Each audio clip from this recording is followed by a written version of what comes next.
បាយពួកយើងកុំខ្វល់កុំខ្វាយចុងសប្តាហ៍ដើរលេងលំហែកាយាទៅមាត់ទន្លេសមុទ្រទីក្រុងដ៏ឆើតឆាយបងតង់គីរីរំជូនមុំដើរលេងកំសាន្តបើសិនជាអូនអូខេពួកយើងទៅម៉ោងប៉ុន្មានបងធ្វើជាសុភាពបរោះ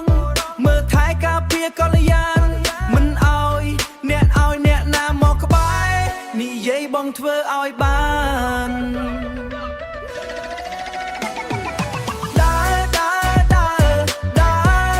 អនុញ្ញាតឲ្យខ្លួនឯងដើរលេង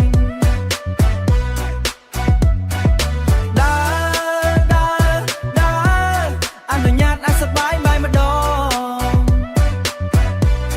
អនុញ្ញាតឲ្យសប្បាយម្ដងកុំ stress កុំ depress ការងារទុកមួយសិនក៏បានអនុញ្ញាតឲ្យខ្លួនសប្បាយ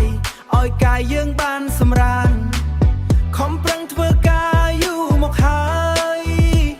មិនដែលឃើញមានឯណាចឹងកុំអ៊ូថ្ងៃនេះសុំសប្បាយម្ដង